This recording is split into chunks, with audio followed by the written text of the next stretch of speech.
Hello everyone, hello दोस्तों, देश के समस्त छात्र छात्राओं को नमस्कार, मेरा प्यार भरा प्रणाम। उम्मीद करता हूं आप सब बहुत बढ़िया होंगे, खुश होंगे, मस्त होंगे और स्वस्थ होंगे और अपने एग्जाम की तैयारी करने में व्यस्त होंगे, ऐसी उम्मीद मैं आपसे करता हूं। और आज मैं एक वीडियो आपके लिए लेकर आया हूं स्टैटिक जीके के अंदर, जिसमें हम बातें करेंगे सार्क के बारे में बातें करेंगे, यानी कि साउथ एशिया के देशों का जो एक एसोसिएशन है, जो रीजनल कोऑपरेशन है, उसके बारे में बातें करेंगे। और जैसा कि आपको पता है कि यूट्यूब पर हमारी एक सीरीज चली हुई है जिसमें हम पैरेलल बातें कर रहे हैं। एक तरफ तो हम इंडियन ज्योग्राफी की बातें कर रहे हैं और दूसरी तरफ हम स्टैटिक जीके की बातें कर रहे हैं। यानी कि अगर आप चैनल पर जाकर देखोगे तो दो प्लेलिस्ट बनी हुई है, जिसमें एक तरफ स्टैटिक जीके की प्लेलिस्ट है और दूसरी तरफ आपकी इंडियन ज्योग्राफी की प्लेलिस्ट है। तो डेली आपको वीडियो मिल रही है स्टैटिक जीके की और इंडियन ज्योग्राफी की। किसी दिन इंडियन ज्योग्राफी की आती है, किसी दिन स्टैटिक जीके की आती है। तो जो आपके लिए बहुत बहुत बेनिफिशियल रहने वाली है। अभी जो एग्जाम आएंगे आपके, जैसे आपका सीएचएसएल आएगा, आपका सीपीओ आएगा, आपका आरपीएफ आ गया है, यूपी पुलिस कांस्टेबल दोबारा से आएगा, उन सबके लिए बहुत इंपॉर्टेंट ये सीरीज रहने वाली है। तो बिल्कुल पहली क्लास से इसको नोट करते चलो, बिल्कुल पहली क्लास से नोट करते चलो। अभी शुरू हुई है, ज्यादा टाइम नहीं हुआ है। और फिर यहां तक आओ, इनको कंप्लीट करते करते फिर देखना आप जीएस के अंदर कितना कॉन्फिडेंस महसूस करोगे। क्लियर है बातें? तो आज के वीडियो में हम बात करेंगे सार्क के बारे में। सार्क क्या है, क्या इसके मेंबर नेशन है, कब इसकी स्थापना की गई, क्या इसके उद्देश्य हैं, ये सारी बातें करेंगे। बस वीडियो के लास्ट तक बने रहिएगा, ठीक है? तो चलो जी बात करते हैं सार्क के बारे में। सार्क की फुल फॉर्म क्या है? South Asian association for regional cooperation. देखो नाम में इसका मतलब छिपा है, यानी कि साउथ एशिया के देशों का एक एसोसिएशन है। साउथ एशिया के देशों का एक एसोसिएशन है, एक संघ है, एक संगठन है जो आपस में रीजनल कोऑपरेट करेंगे, यानी कि जो आपस में एक दूसरे की क्षेत्रीय मदद करेंगे, रीजनल हेल्प करेंगे एक दूसरे की। सार्क का मतलब ये है। इसको हिंदी में बोलते हैं दक्षिण एशियाई क्षेत्रीय सहयोग संगठन, यानी कि दक्षिण एशिया के देशों का एक संगठन है जो आपस में क्षेत्रीय सहयोग करेंगे एक दूसरे का, यानी कि सभी एक साथ ग्रो करेंगे, यानी कि जो स्टैंडर्ड ऑफ लिविंग है इन सभी का वो आपस में इंक्रीज करेंगे। सभी ग्रो करेंगे, लेकिन सभी एक साथ में ग्रो करेंगे, मिलकर ग्रो करेंगे। बातें करते हैं दक्षिण एशियाई क्षेत्रीय सहयोग संगठन को हिंदी में बोलते हैं दक्षेस। हिंदी में बोलते हैं दक्षेस बोलते हैं इसको, और इंग्लिश में इसको बोलते हैं सार्क। सार्क बोलते हैं। बातें आई सर इसमें कितने मेंबर हैं, इसके कितने देश सदस्य हैं?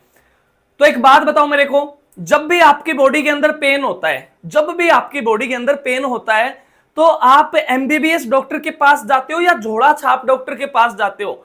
बताना मेरे को ये कमेंट करके। आप एमबीबीएस के पास जाओगे या झोला छाप के पास जाओगे? ठीक है, तो मेरी बात मानो तो चिकित्सा आपको बहुत अच्छे दर्जे की ही लेनी चाहिए, हमेशा ही। चिकित्सा और शिक्षा हमेशा ही अच्छी क्वालिटी की लेनी चाहिए। तो एक बात बताओ, यहीं पे ये ट्रिक मैंने इसकी लिखी है कि एमबीबीएस पेन, एमबीबीएस पेन, यानी कि जब भी आपकी बॉडी में पेन होगा तो आप एमबीबीएस डॉक्टर के पास जाओगे। किसके पास जाओगे? एमबीबीएस डॉक्टर के पास जाओगे। तो एमबीबीएस पेन, इससे याद रख पाओगे आप सार्क के सभी मेंबर नेशन याद रख पाओगे। एम से एक देश बन जाएगा जनाब मालदीव, एम से एक देश बन जाएगा मालदीव। बी से एक देश बन जाएगा बांग्लादेश, फिर बी से एक देश बन जाएगा भूटान, एस से एक देश बन जाएगा श्रीलंका, पी से एक देश बन जाएगा पाकिस्तान और ए से एक देश बन जाएगा अफगानिस्तान, और आई से इंडिया, मेरा प्यारा भारत महान। उसके बाद अगला देश बन जाएगा एन से नेपाल, नेपाल देश इसका मेंबर है। बातें करें इनमें सबसे नया मेंबर कौन सा है, तो अफगानिस्तान इसका सबसे नया मेंबर है। 2007 में इसको इसकी सदस्यता मिल गई थी अफगानिस्तान को। क्लियर है बातें? उसके बाद बात आई सर इसकी स्थापना कब की गई। देखो ये मैंने सारी बातें जो इंपॉर्टेंट कहानी है इसकी, वो मैंने यहां पर लिख दी है। पहले इसलिए लिख दिए कि अगर साथ के साथ लिखता हूं तो बहुत लंबी वीडियो बन जाती है, और लंबी वीडियो आप नहीं देख पाते, आप 20-25 मिनट की वीडियो ही देख पाते हो। वरना मैं वीडियो बहुत लंबी बनाना चाहता हूं, 1-1 घंटे की करीब, लेकिन ज्यादा लंबी क्लास आप नहीं देख पाते, आपके पास इतना टाइम नहीं होता है। इसीलिए मैं पहले यहां चीजों को लिख देता हूं और बाद में डिक्टेट कर देता हूं। ठीक है, चलो अब बातें करते हैं कि सार्क की स्थापना कब की गई। सार्क की स्थापना की गई जनाब 8 दिसंबर 1985 को। 8 दिसंबर 1985 को सार्क की स्थापना की गई, इसीलिए 8 दिसंबर को प्रत्येक वर्ष क्या मनाया जाता है? सार्क डे मनाया जाता है, सार्क दिवस मनाया जाता है। इसकी स्थापना कहां पर की गई? इसकी स्थापना की गई बांग्लादेश की राजधानी ढाका के अंदर इसकी स्थापना की गई। बातें आई सर, इसका आइडिया किसका था? सार्क के बारे में किसका विचार था कि एक ऐसा संगठन हो जो आपस में मदद करेगा? यह विचार था जनाब बांग्लादेश के तत्कालीन प्रधानमंत्री थे जियाउर रहमान। जियाउर रहमान उनका आइडिया था। देखो बिल्कुल ऐसे समझ लो इस चीज को, जैसे आपसे पूछता है कि यूएनओ का आइडिया किसका था। भाई एक ऑर्गेनाइजेशन है यूएनओ, उससे थोड़ा सा रिलेट करके अगर आपको बताऊं, यूएनओ की फुल फॉर्म है यूनाइटेड नेशन ऑर्गेनाइजेशन, यानी कि एक ऐसा ऑर्गेनाइजेशन है जो सभी नेशन को यूनाइट करके रखेगा, यानी कि जो काम करेगा वैश्विक स्तर पर, जो काम करेगा ग्लोबल लेवल पर, सभी देश उसकी नजर में समान है। लेकिन इन 8 देशों ने क्या किया? इन्होंने अपना एक एसोसिएशन बना लिया, इन्होंने अपना एक संगठन बना लिया जो आपस में मदद करेंगे एक दूसरे की, यानी कि ये 8 के 8 एक साथ ग्रो करेंगे। क्लियर है बातें? यानी कि कुछ आप ऐसा समझ लो जैसे कि मैं आपको ऑफलाइन टीच कर रहा हूं, तो मैं तो सभी को बराबर ही टीच कर रहा हूं ना। सभी बच्चों को, मान लो 50 बच्चे पूरी क्लास में बैठे, तो मैं तो सभी को बराबर टीच कर रहा हूं। लेकिन उसमें से 10 बच्चे अपना एक अलग से ग्रुप बना लें और वो बच्चे आपस में मदद करेंगे एक दूसरे की, यानी कि कोई जीएस में मदद करेगा, कोई रीजनिंग में मदद करेगा, कोई इंग्लिश में मदद करेगा और कोई मैथ में मदद करेगा, यानी कि वे 10 बच्चे ग्रो करेंगे और सभी एक साथ ग्रो करेंगे। वो बात अलग है, क्लास में टीचर ने अलग टारगेट दिया है लेकिन उनके अपने अलग टारगेट है। तो बिल्कुल ऐसी कहानी है सार्क की, यानी कि पूरे ग्लोबल लेवल पे तो कार्य यूएनओ करेगा, लेकिन ये 8 देश इनके अपने अलग टारगेट रहेंगे, अलग ये काम करेंगे, आपस में ग्रो करेंगे, यानी कि जो इनका स्टैंडर्ड ऑफ लिविंग है वो सभी एक साथ ग्रो करेगा, सभी का स्टैंडर्ड ऑफ लिविंग इंक्रीज करेगा। क्लियर है बातें? कुछ ऐसी कहानी है। तो किसका आइडिया था? बांग्लादेश के तत्कालीन प्रधानमंत्री जियाउर रहमान का ये आइडिया था। उसके बाद अब बातें करेंगे इसका हेडक्वार्टर कहां है। देखो इसकी स्थापना की गई थी बांग्लादेश की राजधानी ढाका के अंदर, लेकिन इसका मुख्यालय या इसका सचिवालय कहां पर है? नेपाल की राजधानी काठमांडू के अंदर इसका हेडक्वार्टर है। और 1987 में यह शिफ्ट किया गया था, यह बनाया गया था, शिफ्ट नहीं, यहां पर बनाया गया था। क्लियर है बातें? उसके बाद बात करते हैं इनके ऊपर नजर रखने के लिए एक पद यहां पर होता है जनाब, जो है महासचिव। महासचिव जिसको बोलते हैं सेक्रेटरी जनरल ऑफ सार्क, या सेक्रेटरी भी बोल देते हैं, सार्क का महासचिव। तो सार्क के पहले महासचिव कौन थे? अब्दुल एहसान। अब्दुल एहसान। भाई इसकी शुरुआत कहां से हुई है? बांग्लादेश से हुई है। तो ये कहां के मिलेंगे? ऑब्वियसली सीधी सी बात है, बांग्लादेश से ही होंगे। तो अब्दुल एहसान बांग्लादेश से थे पहले महासचिव सार्क के।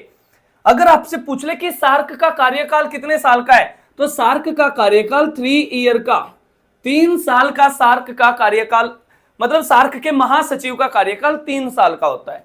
बातें करें कि वर्तमान में कौन है? मोहम्मद गुलाम सरवर।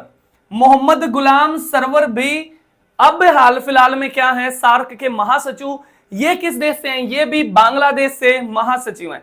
ये बांग्लादेश से तीसरे महासचिव हैं सार्क के।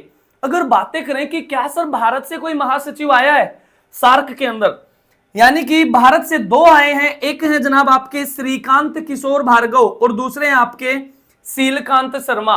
श्रीकांत किशोर भार्गव और शीलकांत शर्मा। देखो ये महासचिव इन सभी देशों के ऊपर नजर रखेगा, उनकी देखभाल करेगा, कौन देश सबसे पीछे चल रहा है उसको कैसे उभारा जाए, कैसे उस पर कार्य किया जाए, बाकी देश कैसे उसकी मदद करें। यानी कि जितनी भी मीटिंग है उनकी अध्यक्षता कौन करेगा? सार्क की जितनी भी मीटिंग है महासचिव करेगा। ये इन 8 देशों में सबसे सर्वोच्च पद माना गया है महासचिव का। 3 साल का इसका कार्यकाल होता है। ये आपस में से ही इसको चुनते हैं, अल्फाबेटिकली चुनते हैं। क्लियर है बातें? अल्फाबेटिकली इसकी नियुक्ति की जाती है, चुना जाता है। बातें आई कि सर सार्क के कार्य क्या हैं? सार्क के कार्य क्या हैं? मैंने बताया कि आपस में मदद करेंगे, एक दूसरे का सहयोग करेंगे।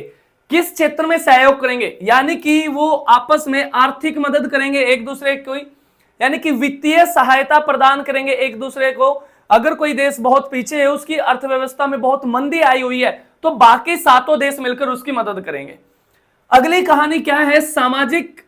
सामाजिक तौर पर मदद कैसे करेंगे? यानी कि किसी भी देश के अंदर सोशली डिस्क्रिमिनेशन ना हो, सामाजिक भिन्नता ना हो, इक्वालिटी पे कार्य करेंगे, सामाजिक मदद करेंगे।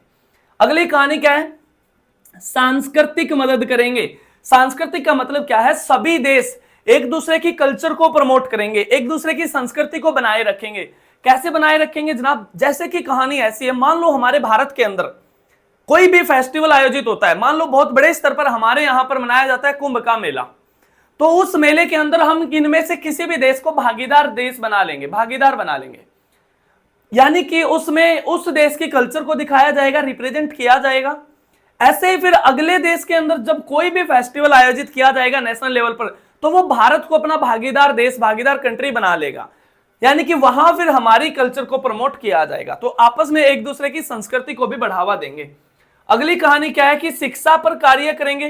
किस देश के अंदर शिक्षा का स्तर बहुत पीछे है, कैसे उसको उभारा जाए, उस पर कार्य करेंगे। एजुकेशन पर कार्य करेंगे। गरीबी पर कार्य करेंगे, गरीबी हटाओ, कैसे गरीबी से निजात पाया जा सकता है, यानी कि जो स्टैंडर्ड ऑफ लिविंग है लोगों का, उसके बारे में बातें करेंगे। चिकित्सा, बहुत अच्छी चिकित्सा सुविधाओं के बारे में बातें करेंगे। अगर इन 8 देशों में से किसी भी देश के पास कृषि की बहुत अच्छी अच्छी तकनीक है, या कृषि के बहुत अच्छे अच्छे सीड हैं, अच्छी किस्म के बीज हैं, तो वो आपस में इन 7 की मदद करेगा, यानी कि वही प्रणाली वो दूसरे देशों को भी बताएगा कि आप भी ऐसे कृषि में ये तकनीक लेकर आओ ताकि आपका भी उत्पादन बढ़े। क्लियर है बातें। अगली कहानी है, यानी कि सीधे सीधे शब्दों में मैं कहूं, ये बातें करेंगे किसकी, लोक कल्याण की। लोक कल्याण की, यानी कि लोगों के कल्याण के बारे में बातें करेंगे, वेलफेयर के, उनके हित के बारे में बातें करेंगे, जनता के हित के बारे में बातें करेंगे। क्लियर है कहानी। आपस में कैसे अच्छे व्यापार स्थापित हो, आर्थिक मदद करेंगे, सामाजिक मदद करेंगे, गरीबी हटाओ, उस पर कैसे बात करेंगे, यानी कि ये सारे टारगेट हैं किसके, सार्क के। यानी कि इस बात का सीधा सीधा मतलब है कि ये 8 के 8 ग्रो करेंगे और एक साथ ग्रो करेंगे, यानी कि कोई भी पीछे ना रह जाए। इस बात का सीधा सा मतलब ये है। तो ये थी सार्क की कहानी। बहुत बहुत इंपॉर्टेंट टॉपिक है और छोटा सा ही टॉपिक है। आपसे कई क्वेश्चन पूछे जाते हैं। मेन अगर मैं बातें बताऊं तो सभी इसके मेंबर नेशन याद रखने हैं आपने। एमबीबीएस स्पेन, एमबीबीएस स्पेन, इससे याद रख पाओगे।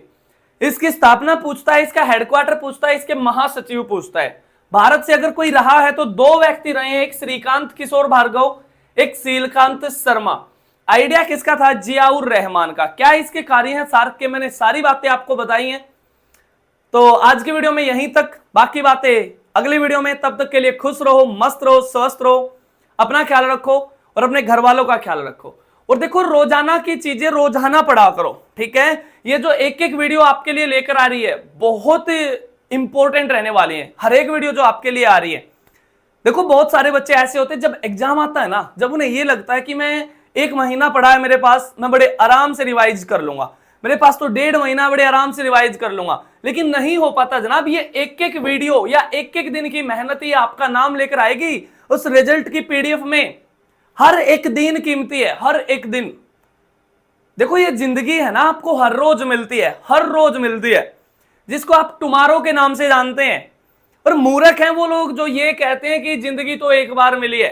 अरे जनाब, जिंदगी तो हर रोज मिलती है, जिसको आप आने वाला कल कहते हैं। वो आपके ऊपर है कि आप उसका दोहन कैसे कर रहे हैं, आप उसका यूटिलाइजेशन कैसे कर रहे हैं। हर किसी के पास 24 घंटे हैं। एक बार तो जनाब मृत्यु है, मौत अगर मिल गई ना तो फिर तो राम नाम सत्य है, फिर कुछ नहीं है यहां, फिर करते रहना तैयारी ऊपर जाके ही। तो यहां पर हो जब तक बहुत अच्छा करो। मैंने हर बार आपको एक बात बताई है कि हर पतंग को एक दिन कचरे के डिब्बे में जाना है, हर पतंग को एक दिन कचरे के डिब्बे में जाना है, लेकिन उससे पहले आसमान छू के आना है, ताकि बाकी सब देखें वो इतना अच्छा कैसे उड़ रहा है, आपको फॉलो करें। तो बहुत ज्यादा मेहनत किया करो और खूब पढ़ाई किया करो, खूब मेहनत किया करो। बहुत आसान है ये चीजें, बस अपना एक डिसिप्लिन बनाओ, एक शेड्यूल बनाओ कि मेरे को इतने घंटे तो पढ़ना है तो पढ़ना ही है। क्लियर बात है। अपने अंदर की दुनिया पर काम करो। हमेशा बताइए आपको एक बात कि 2 प्रकार की दुनिया हर एक इंसान की, एक है आपकी बाहर की दुनिया, एक है आपकी अंदर की दुनिया। यानी कि बाहर की दुनिया में पंखा चल रहा है, गाड़ियां चल रही हैं, पंछी उड़ रहे हैं, और अंदर की दुनिया में क्या चल रहा है साइड वाले को भी नहीं पता कि उस दुनिया में क्या चल रहा है। तो उस पे काम करो। बाहर से आप भले ही कैसे दिखते हो, मैंने आपको हमेशा एक एग्जांपल दिया है कि जब आप लट्टू चलाते हो, लट्टू चलते हुए देखा होगा आपने, तो लट्टू की एक कंडीशन आती है जिसमें वो अपनी मैक्सिमम स्पीड पे होता है और ऐसा लगता है कि वो रुका हुआ है, यानी कि बिल्कुल 90 डिग्री पे घूमता है। और वो उसकी मैक्सिमम स्पीड है और देखने वाले को ऐसा लगता है कि वो रुका हुआ है। यानी कि कुछ ऐसी ही कहानी आपकी होनी चाहिए, दूसरा अगर आपको देखे तो ऐसा लगे कि आप रुके हुए हो, लेकिन वास्तविकता में आप अपनी मैक्सिमम रफ्तार पे होने चाहिए। तो जो वो अंदर की दुनिया है ना, उसमें बिल्कुल मैक्सिमम रफ्तार पर होने चाहिए आप। ठीक है, तो कमेंट करके बताओ मेरे को वीडियो कैसी लगी। अच्छी लगी तो इसको शेयर करना, इसको लाइक करना, और अगर अच्छी नहीं भी लगी है तो इसको डिसलाइक भी करना। अपने रिव्यू जरूर देना, मेरे को जरूर फीडबैक दिया करो, मेरे लिए एज ए मोटिवेशन का कार्य करते हैं ये। तो आज की वीडियो में यहीं तक, बाकी बातें कल करेंगे, सेम टाइम सेम जगह अगले दिन। जय हिंद, जय भारत, वंदे मातरम।